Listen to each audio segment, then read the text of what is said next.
कुचू hello पुचू, friend, welcome back to again this video. I एक hope everyone minute is having a good मुझे time. Check करने दो। जैसा कि कल हम आपने आज स्माइल की? दिल्ली सल्तनत पढ़ रहे थे, नहीं इन द की लास्ट तो मेरा अब फोन कर स्टक लो। कर गया था, तो वीडियो कंप्लीट नहीं हो पाई थी। तो उसी को ध्यान में रखते हुए आज हम जहाँ पे रुके थे उससे आगे शुरू करते हैं। तो हम अलाउद्दीन खिलजी के जो साम्राज्य है उसके विस्तार की बात कर रहे थे। तो बिना किसी देरी के इसको शुरू करते हैं। तो जो अलाउद्दीन खिलजी था उसका मैक्सिमम टाइम आपका साउथ इंडिया में रहा, लाइक कि वो जो आपका दक्षिण भारत है उसको किसी न किसी तरीके से वो जीतने की पूरी कोशिश करी उसने, जिस कारण से उसने जो उत्तरी सीमा है उसको कमजोर कर दिया। इस कारण उत्तरी सीमा में मंगोल आक्रमण लगातार हुए और अलाउद्दीन के टाइम में सबसे ज्यादा मंगोल आक्रमण हुए। तो एक बार हम देख लेते हैं कि कौन कौन सी सीमा पे उसने किस प्रकार से रक्षा करी और किस प्रकार से अपने कौन से सेनापति को भेजा। तो ये सब देख लेते हैं, ठीक है। तो एक मिनट,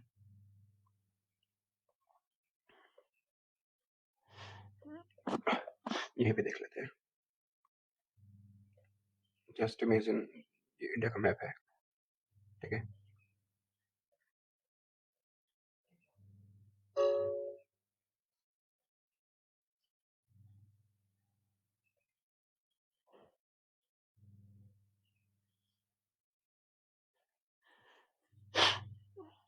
तो एक्चुअली था क्या कि जो ये उत्तरी पश्चिमी सीमा है, उत्तर पश्चिम सीमा ये वाली, यहाँ पे गाजी मलिक को तैनात किया था। गाजी मलिक, ठीक है, ये सेनापति था इसका। ये उत्तर पश्चिमी सीमा है। और देन जो आपका ये साउथ का है जिसको हम दक्षिण कहते हैं, यहाँ पे मेनली मलिक कफूर जो था, इसका विश्वसनीय जो सेनापति था मलिक काफूर, मलिक काफूर को भेजा गया था साउथ के अभियान में। देन यहाँ पे आपका गुजरात का अभियान है, ये गुजरात है, तो यहाँ पे इसने भेजा था उल्लुक खां को। उल्लुक खां। देन और ये रणथंभौर वाला इलाका हो गया राजस्थान, तो यहाँ पे इसने भेजा था। मतलब ये दोनों साथ ही साथ जाते थे, उल्लुक खां और नुसरत खां, ठीक है। और नुसरत खां की मृत्यु होगी, अभी वो देखेंगे कैसे हुई। तो इसको मार दिया गया था। ये नुसरत खां हो गया। देन मतलब ये मेन थे इसके, जिसके बारे में हमें थोड़ा डिस्कस करनी है और ज़्यादा रहनी दो। तो ये मलिक काफूर हो गया, इसने दक्षिण का अभियान संभाला था। सीधी क्वेश्चन पूछ सकता है। ये गाजी मलिक है, इसने आपका उत्तर पश्चिम यानी कि जो मतलब एक प्रकार से मान के चलो कि अफगानिस्तान, पाकिस्तान, ये कंधार रेंज, ये सब इसने संभाला था। नुसरत खां और उल्लुक खां ने आपका गुजरात और राजस्थान को संभाला था। मतलब यहाँ पे इन्होंने अभियान करे थे, ठीक है। संभाला मतलब कि अभियान करे थे। तो इस प्रकार से जो इसके सेनापति है, इन्होंने इसके साम्राज्य को एक प्रकार से विस्तार करने में या फिर जो भी आक्रमण थे उन आक्रमणों से रक्षा करने में काफी महत्वपूर्ण भूमिका निभाई थी और ये इसके सब टॉप मोस्ट सेनापति थे। देन इसके बाद हम ये डिस्कस करते हैं कि जो मंगोल थे, जो हम दिखा रहे हैं यहाँ पे, ये वाला रीजन है जो यहाँ से आए थे मंगोल, ठीक है, मंगोलिया, ये चाइना हो गया। तो अब मंगोलों ने, तो अलाउद्दीन खिलजी एकमात्र ऐसा शासक था जिसके टाइम में सबसे ज्यादा बार आपका मंगोल आक्रमण होता, ठीक है। तो गाजी मलिक था और एक जफर खां भी था, ठीक है, एक और था जफर खां। तो इन दोनों ने मंगोलों के आक्रमण से सुरक्षा के लिए काफी काम करा। बट इन द लास्ट की ये लोग मंगोलों से रक्षा करने में असफल रहे और इसी कारण मंगोल दिल्ली तक घुस गए। और जब वो दिल्ली में घुस गए तो अलाउद्दीन ने सीरी का किला बनाया, ठीक है, उसको सीरी फोर्ट के नाम से जानते हैं आज। तो सीरी का किला बनाया, वो इसलिए बनाया था ताकि वो मंगोलों से बच सके। तो ये मंगोलों की दहशत थी उस टाइम पे, अलाउद्दीन के टाइम में भी, जबकि अलाउद्दीन को हम मानते हैं कि इतना क्रूर राजा था और वो इतना ताकतवर था, बट मंगोलों के सामने सब डर जाते थे, ठीक है। तो अब मेन चीज है कि इन्होंने क्या क्या उपाय अपनाए साम्राज्य को विस्तार करने के लिए, नंबर एक, और सेना को कंट्रोल करने के लिए, नंबर दो, साम्राज्य में जो आक्रमण हुए थे उसे रक्षा करने के लिए। तो पहली बात तो विशाल स्थायी सेना बनाई, ठीक है, विशाल स्थायी सेना का निर्माण करा। और देन अलाउद्दीन था जिसने नगद वेतन दिया सैनिकों को, नगद वेतन आई थिंक ऑलरेडी डिस्कस कर चुके हैं। इसने घोड़ों को दागने की प्रथा शुरू करी, घोड़ों को दागना, राइट। देन सैनिकों का चेहरा व्यवस्था शुरू करा, जो सैनिक थे उनका चेहरा व्यवस्था शुरू करा। देन इसने सीरी का किला बनाया और वो मैंने बता दिया कि क्यों बनाया था, मेन मंगोलों से रक्षा करने के लिए, मतलब मंगोलों से बचने के लिए। श्री का किला। देन जो सीमांत प्रदेश है, ठीक है, यानी कि जो बॉर्डर एरिया है या फिर जो आसपास के छोटे छोटे छोटे मोटे राज्य हैं, उनकी सुरक्षा मजबूत, मतलब कोई आक्रमण ना कर सके करके। पेन दोबारा स्टक हो गया, आई एम सॉरी। अब सही हो गया, ठीक है। तो ये आपके इसके उपाय थे जिस प्रकार से इसने साम्राज्य को कंट्रोल करने के लिए काम किया। देन अब हम देखते हैं कि अलाउद्दीन जो खिलजी है, इसके साम्राज्य विस्तार में इसने क्या भूमिका निभाई, लाइक कि इसने कहाँ का साम्राज्य का विस्तार करा, तो वो सब भी देखते हैं अच्छे से। तो सबसे पहले हम जाते हैं, ये अलाउद्दीन खिलजी, ये एआई इमेज है, नॉट रियल। तो सबसे पहले हम उत्तर भारत में जाते हैं, ठीक है। ये मैप आई थिंक पूरा नहीं बना है, ठीक है।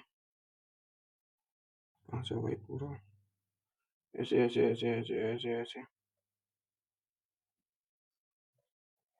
ऐसे ऐसे मान के चलो, ठीक है। ये पूरा मैप है, तो ये पूरा मैप है इंडिया का। तो जो उत्तर भारत के अभियान है, उत्तर भारत के अभियान,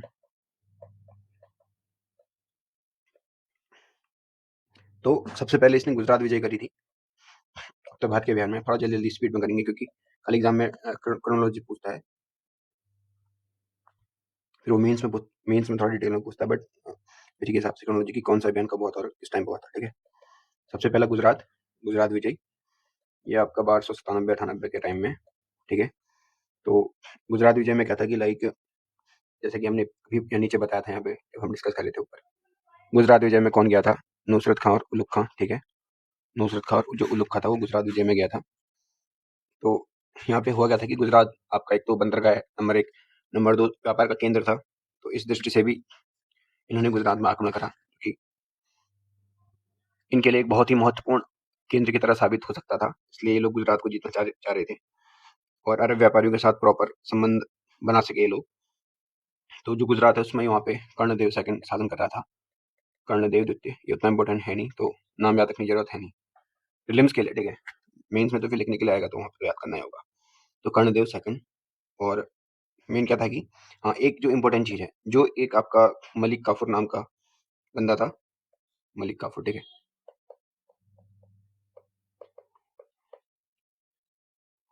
तो इसको 1000 दिनारी भी कहते हैं, मलिक काफूर को 1000 दिनारी। इसको ये लोग गुजरात अभियान से खरीदा था, यहीं से खरीदा था, ठीक है।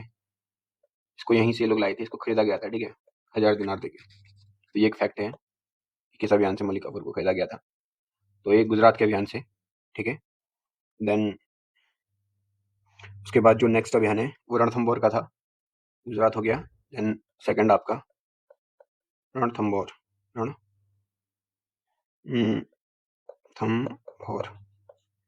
ये देख लो गुजरात यहाँ पे है। तो ये था अभियान पूरा। देन रणथंभौर, ये आपका 1301 में अभियान चलाया था। तो रणथंभौर का जो शासक था हमीर देव था, ये इसने काफी मतलब ताकत के साथ लड़ाई करी। हमीर देव चौहान, इसने मुगलों से लड़ाई करी, सॉरी सॉरी सॉरी, इसने अलाउद्दीन खिलजी के सेनापतियों से लड़ाई करी शिद्दत के साथ, और इसने मंगोल विद्रोहियों को भी शरण दी थी, ये भी एक फैक्ट है।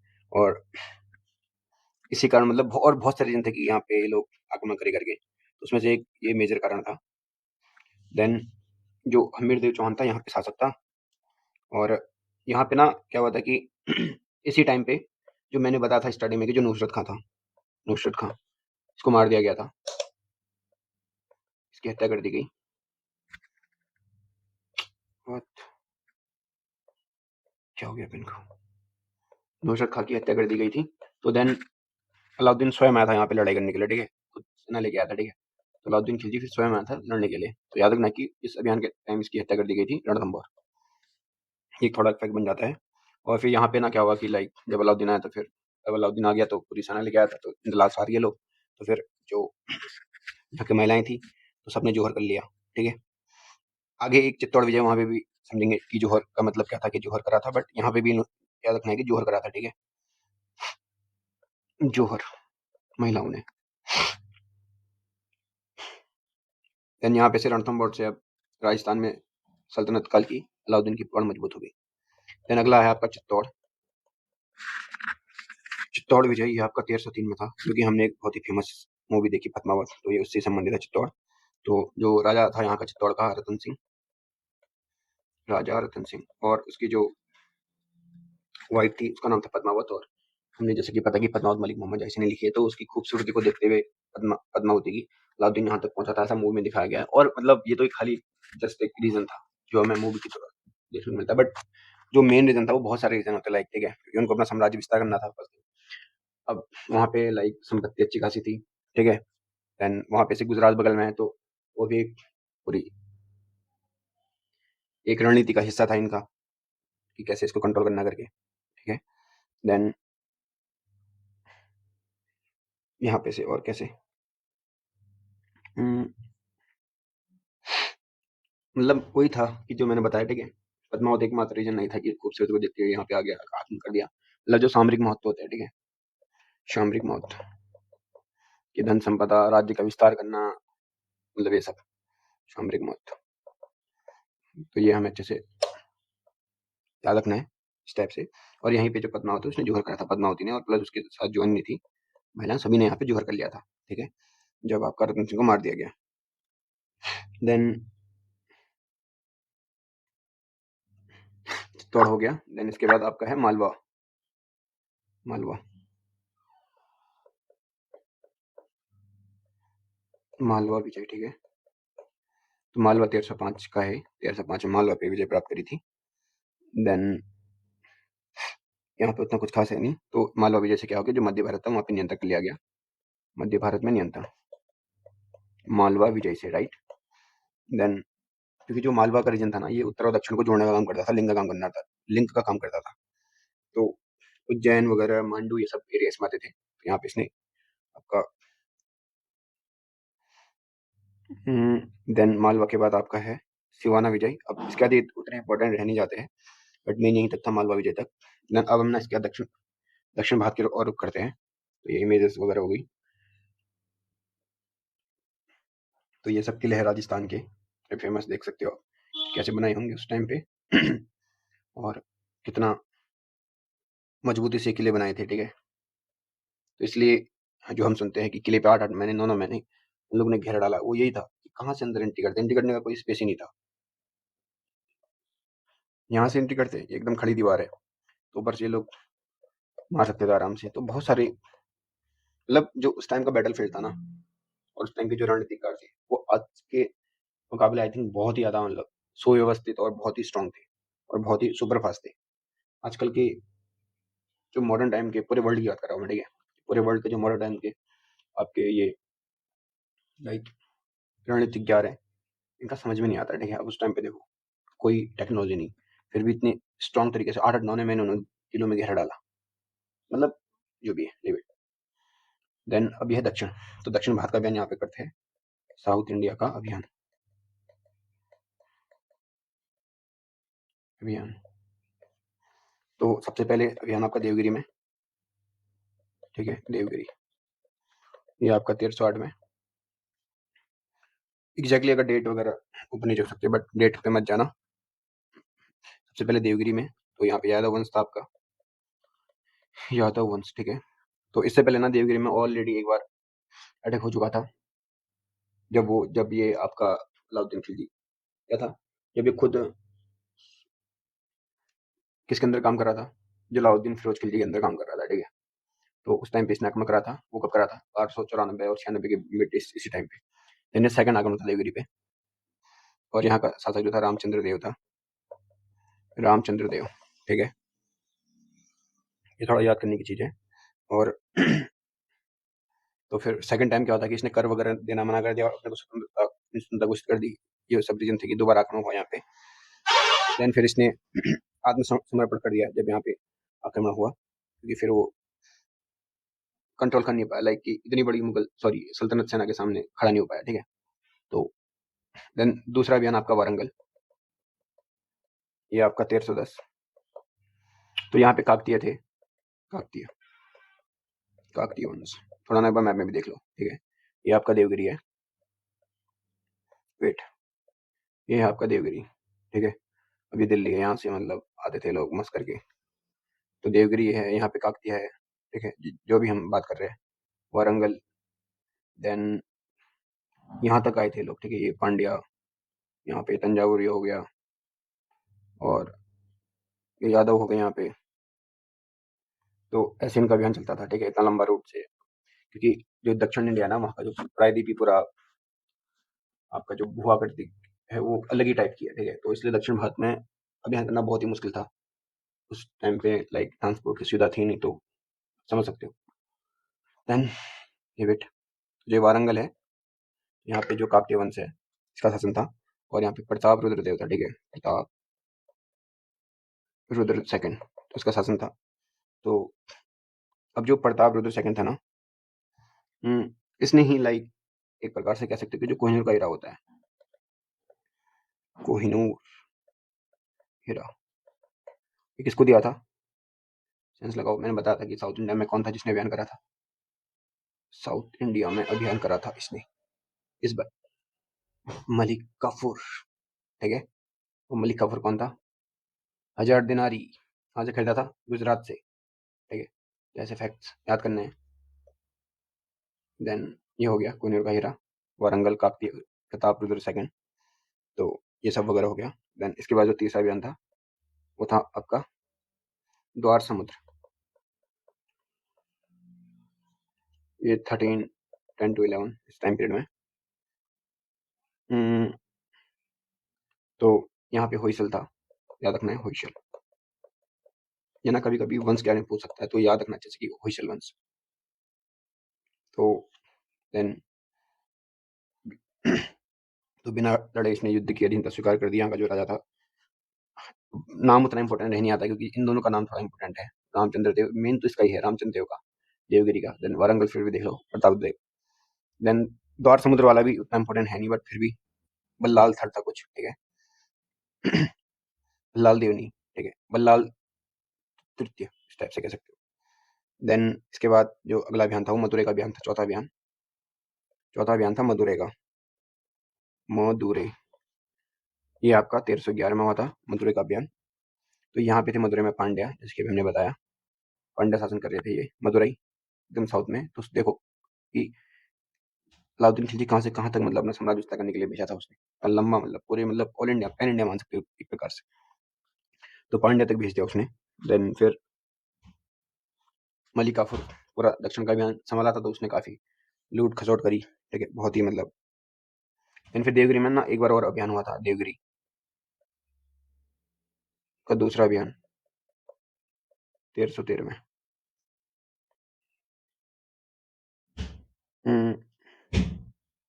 देवगिरी का जो दूसरा अभियान था वो 1313 में हुआ था।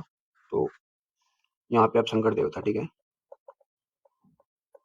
शंकरदेव।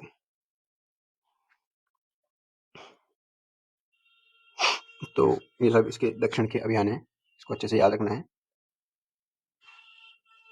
तो अलाउद्दीन खिलजी का यहीं पे इतना होता है, ठीक। हमने गुलाम वंश देखा, खिलजी वंश देखा, अब हम तुगलक वंश देखते हैं, ठीक है। तुगलक वंश, तो तुगलक वंश का जो टाइम पीरियड है ये 1320 से लेके 1398 तक था। इसमें बहुत सारे राजा आए जिन्होंने शासन करा।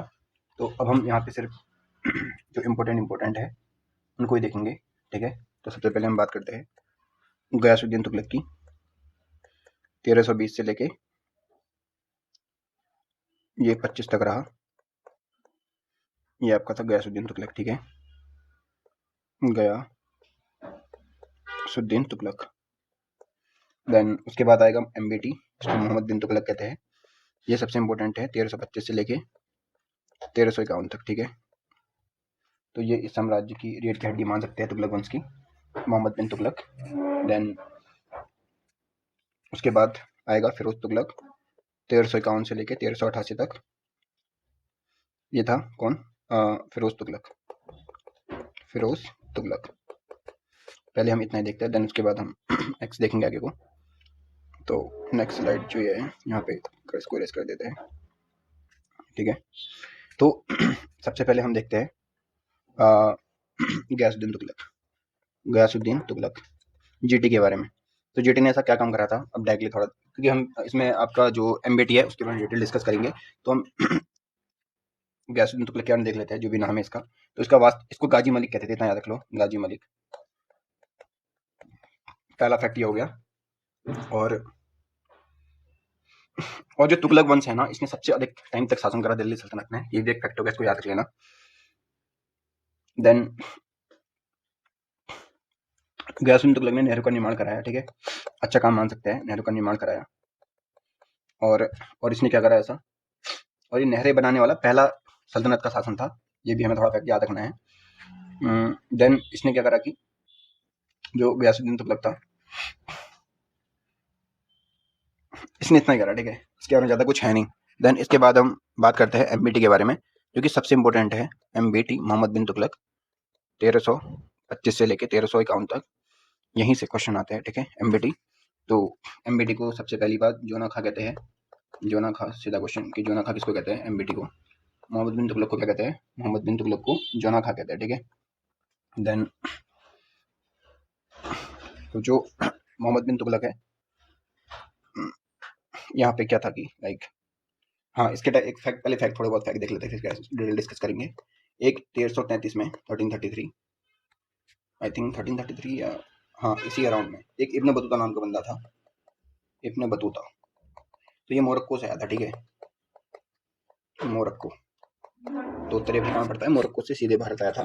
तो ये एमबीटी के टाइम में आया था, तो इसने एमबीटी के बारे में बहुत कुछ लिखा है, तो ये हम देखेंगे अच्छे से। और जो मोहम्मद बिन तुगलक था, इसने क्या करा कि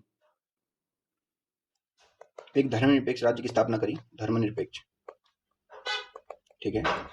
तो जब वो, सिंपल सी बात है, जब वो धर्मनिरपेक्ष राज्य की स्थापना कर रहा है, तो इसका मतलब क्या है, इसका मतलब ये है कि वो उलिमाओं के अकॉर्डिंग नहीं चल रहा है, तो उसने उलिमाओं को दबाया, ठीक है, किसको, उलिमाओं को, क्योंकि इसने धर्मनिरपेक्ष राज्य की स्थापना करी। तो ये होता है कि उसने, यानी उलिमाओं का जो वर्चस्व है उसको समाप्त करा, तो इसने उलिमा को प्रभाव को समाप्त करा। तो ये अपने आप में बहुत बड़ी उपलब्धि है, जब कोई उलिमाओं को कंट्रोल कर लेगा, उनको समाप्त कर देगा, तो राज्य को अपने अकॉर्डिंग चला सकेगा, ठीक है, ये सबसे बड़ी इसकी उपलब्धि थी मोहम्मद बिन तुगलक की।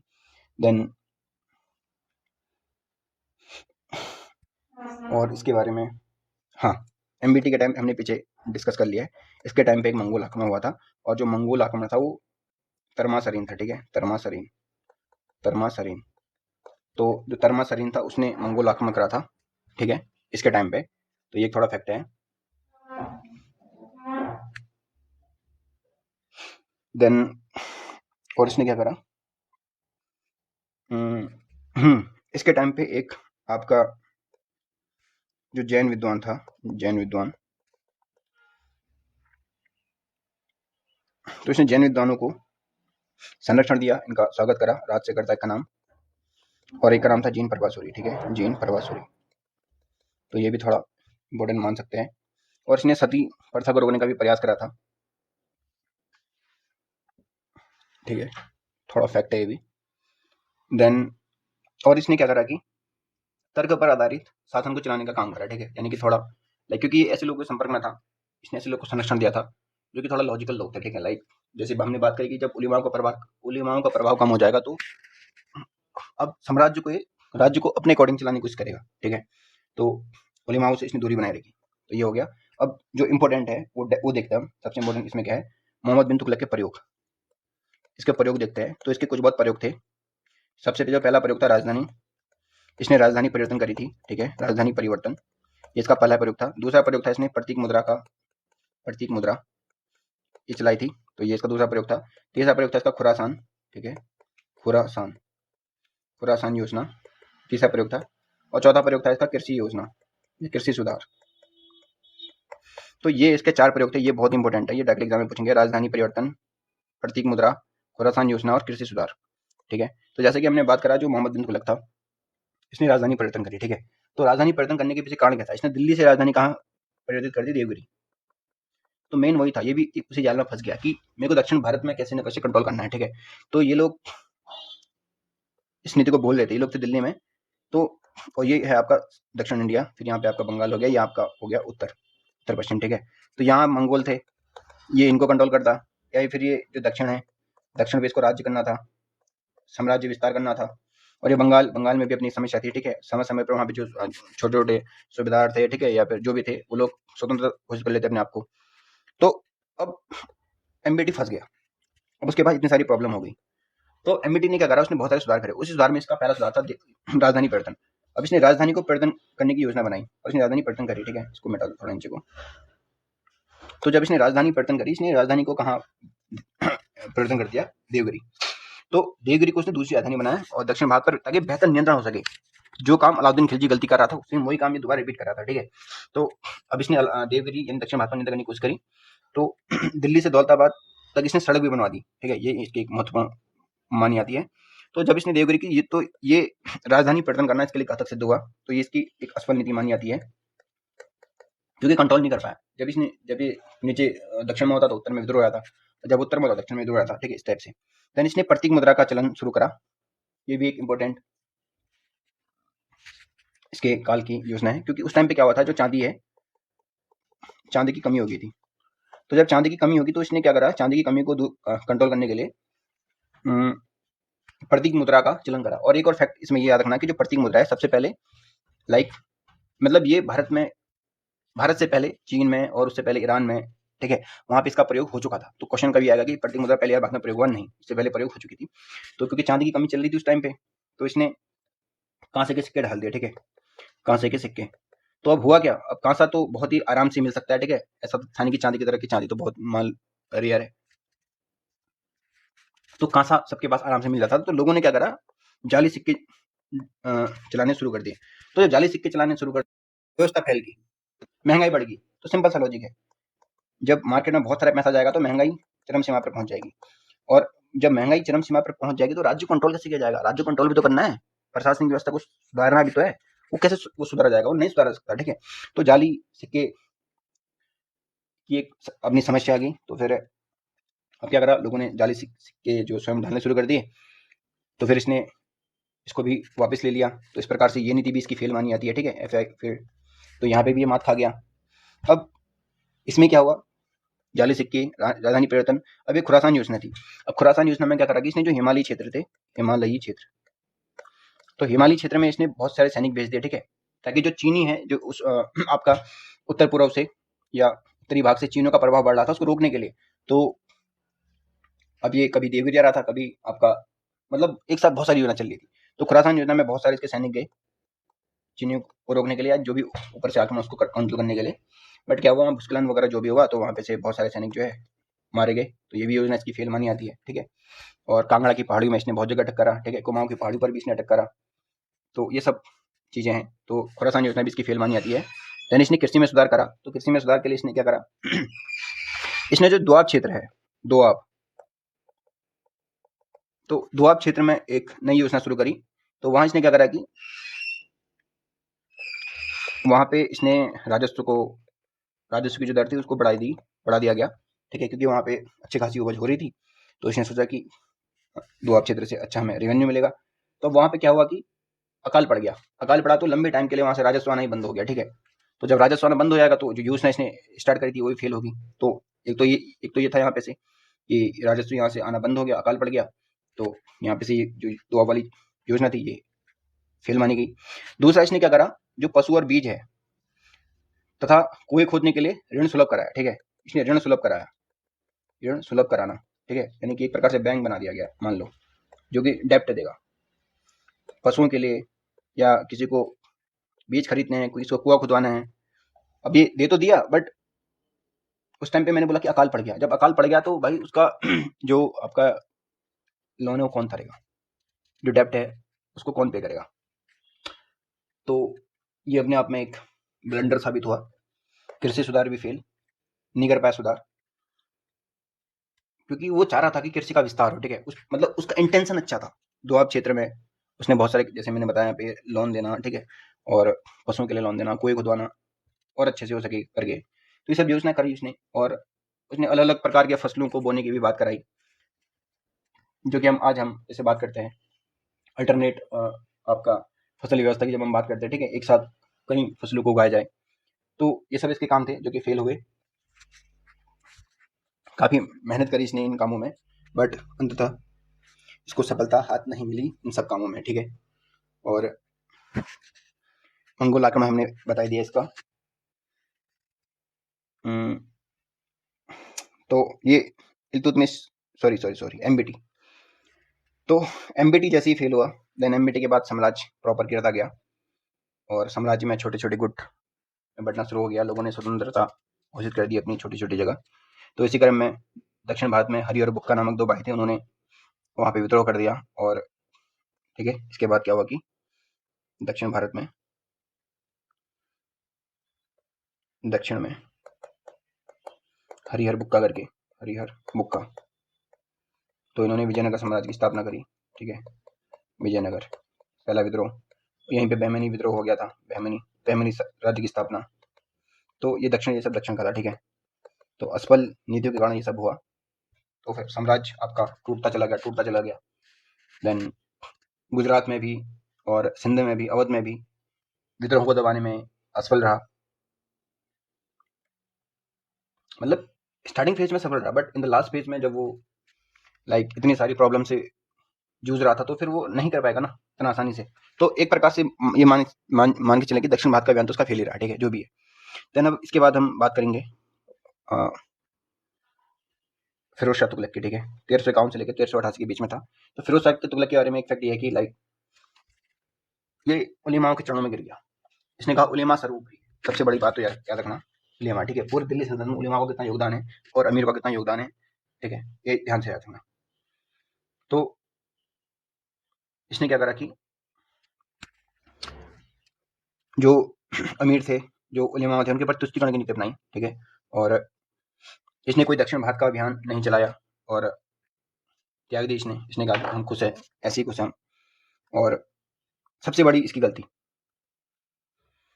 इसने सेना में वंशानुगत की व्यवस्था शुरू करवा दी। ठीक है, सेना में वंशानुगत यानी अगर एक प्रकार से हम बोलते जो एकता व्यवस्था थी, वहां पे इसने वंशानुगत शुरू करवा दिया। ठीक है, या फिर सेना में वंशानुगत शुरू करवा दिया, जो कि सबसे ब्लंडर काम था इसका। जब ये वंशानुगत शुरू करवा देगा तो वहां पे करप्शन बढ़ेगा। जब करप्शन बढ़ेगा तो साम्राज्य अंदर से खोखला होगा। जब साम्राज्य अंदर से खोखला होगा तो साम्राज्य ज्यादा लंबा नहीं टिक पाएगा। तो ये सबसे बड़ी इसकी प्रॉब्लम थी। तो इसने सबसे ये काम करा कि वंशानुगत करवा के, ठीक है, और वही मतलब जो व्यवस्था थी एक प्रकार से अगर देखें तो, क्योंकि सैनिकों को नगद वेतन तो दिया नहीं। जब सैनिकों को नगद वेतन नहीं देगा तो फिर गाँव में बुरा के नाम पर बोलेगा ना उनसे कि तुम जाओ इकट्ठा करो, ये करो, तो लोग लूट करेंगे वो लोग, और ज्यादा से ज्यादा राजस्व इकट्ठा करने की कोशिश करेंगे, अपना जेब भरने की कोशिश करेंगे। तो ये सब इसने बहुत ही बेकार काम करा। ठीक है, देन और उलिमाओं को इसने प्रसन्न करने के लिए, जैसे कि मैंने स्टार्टिंग में कहा, उनके पैरों में गिर गए। तो पूरे राज्य को उलिमाओं ने कंट्रोल करा एक प्रकार से अगर हम देखा जाए तो। और इसने जजिया कर लगा दिया, ये भी इंपॉर्टेंट बात है, यहाँ पे देखने की बात है। ठीक है, तो जो फिरोज शाह तुगलक था, इसने क्या करा, इसको पहले मिटाओ यहाँ पे। तो फिरोज शाह तुगलक था, इस फिरोज तुगलक ने आपका जजिया कर शुरू करवा दिया दोबारा। जो ब्राह्मण थे, ब्राह्मणों पर इसने जजिया कर लगाया। ठीक है, और तो एक और बात है कि जो फैक्ट है, इसलिए लोक निर्माण विभाग का, लोक निर्माण विभाग, ठीक है, तो जो लोक निर्माण विभाग है, यानी कि जो सरकारी निर्माण कार्य उसकी निगरानी करता था। नहरों की मरम्मत करवाई, ठीक है, नहरें खुदवाई, अच्छे काम भी करे, ऐसा नहीं है, बट मेनली इसको इसलिए नहीं गिना जाता है। तो ये सब भी करवाया इसने। देन और इसके टाइम पे ऐसा क्या था, और इसने एक बेरोजगार लोग उनकी सूची बनाई। ठीक है, यानी बेरोजगार विभाग की स्थापना कराई, ऐसा हम मान सकते हैं। ठीक है, अगर देखा जाए तो सबसे ज्यादा गुलाम इसी के टाइम में थे। ठीक है, फिरोज शाह तुगलक के टाइम में तो दो चीज और फैक्ट देख लेते हैं यहाँ से, जो कि हमने तुगलक के बारे में शायद नहीं देखी। तो तुगलक, एमबीटी और फिरोज शाह तुगलक दोनों के बारे में एक इफेक्ट और देख लेते हैं। एक मिनट,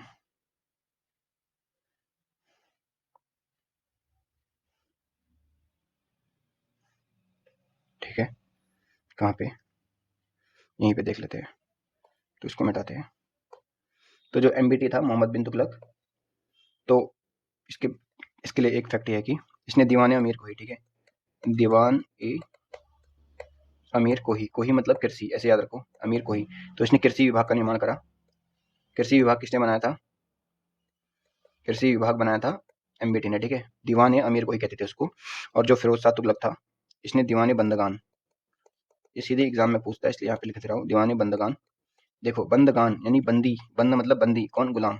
तो इसने गुलाम विभाग की स्थापना करी थी, याद रखो, किसने, फिरोज शाह तुगलक ने। फिरोज शाह तुगलक ने गुलाम विभाग की स्थापना करी थी। और एक और था दीवान खैरात, दीवान-ए-खैरात। तो जब हम दीवान-ए-खैरात की बात करेंगे तो दान विभाग की भी स्थापना करी थी इसने, ठीक है। तो ओवरऑल हमने फिरोज शाह तुगलक को भी देख लिया। देन और क्या बचता है, फिरोज शाह तुगलक। इसके बाद ना एक और था बंदा जो कि 1394 से लेके 1462 तक था। सॉरी तुगलक वंश, व्यासन तुगलक, बेटी फिरोज शाह तुगलक, ठीक है। तो ये तुगलक वंश यहाँ पे से हो गया, ठीक है। तो और यहाँ पे कुछ बचता है, आई डोंट थिंक सो कि ऐसा कुछ है जो हमने कवर नहीं करा है। देन हम इसके बाद नेक्स्ट डायनेस्टी के ऊपर जाते हैं जो कि सैयद वंश था। सॉरी डायनेस्टी इसके अंदर आएगा सैयद वंश। इसका टाइम पीरियड देखो कुछ नहीं, इसमें 1414 से लेके 1451 तक सैयद वंश आएगा। इसमें कुछ बस आ सकते हैं। देन इसके बाद आएगा लोधी वंश, और लोधी वंश के बारे में एक फैक्ट अभी बताता हूँ। ये आपका 1451 से लेके 1526 तक, ठीक है, ये लोधी वंश। और याद रखना लोधी वंश था आपका अफगान, ये अफगानी थे। ये पहला अफगान राज्य था भारत में। अरबों ने शासन करा, नहीं तुर्कों ने शासन करा, फिर उसके बाद अफगानों ने शासन करा। तो लोधी वंश बिलोंग्स टू अफगान, ये अफगानी राज्य था भारत में। देन अब हम सैयद वंश की बात कर रहे थे, तो 1414 से लेकर 1451 तक आपका उस टाइम के लिए सैयद वंश ने यहाँ पे शासन करा। तो सैयद वंश की स्थापना किसने करी? खिज़र खान ने, ठीक है। इसके बारे में ज़्यादा नहीं देखते हैं, सिर्फ जो फैक्ट है वो देख लेते हैं। तो खिज़र खान ने इसकी स्थापना करी, और इसने सुल्तान की उपाधि धारण नहीं करी थी, ये थोड़ा इंपॉर्टेंट है। देन इसमें जो एक इंपॉर्टेंट शासक है वो है मुबारक शाह, ठीक है, मुबारक शाह।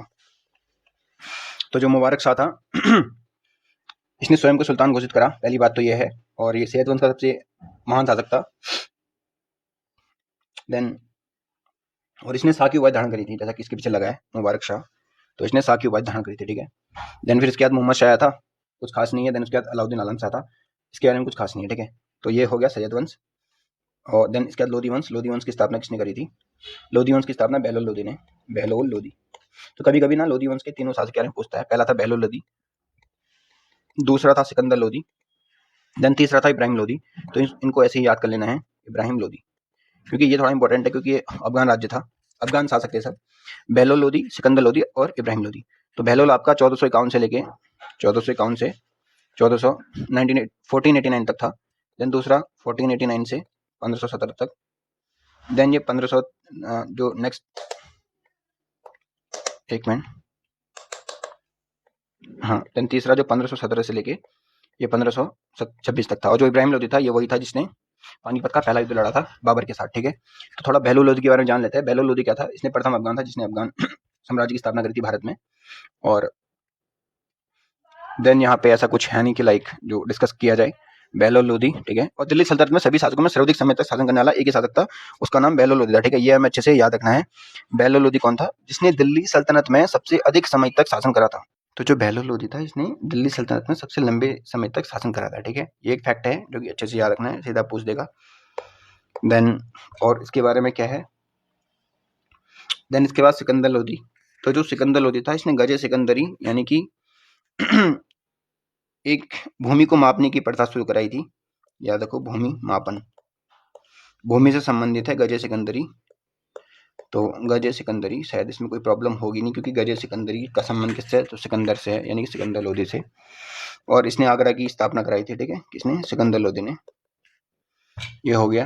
देन और एक और है, ये थोड़ा इंपॉर्टेंट है, पूछ सकता है कि जो सिकंदर लोधी है गुलरुखी का संबंध किससे है? गुलरुखी का संबंध इससे है, इसने फारसी कविताएं, ये फारसी कविताएं लिखता था जिसको गुलरुखी कहा गया था। तो इसका संबंध किससे है? सिकंदर लोधी से, ठीक है। और गजे सिकंदरी हमने बता ही दिया क्या था। देन उसके बाद इब्राहिम लोधी जो कि अंतिम शासक था लोधी वंश का, और उसके बारे में हमने डिस्कस कर ही दिया है कि इसके टाइम में पानीपत का पहला युद्ध हुआ था। कब हुआ था? 1526 में, ठीक है। 1526 में पानीपत का पहला युद्ध हुआ था। चेंज करता हूँ इसको, 1526 में, यहाँ पे लिख देता हूँ 1526, ठीक है, 1526।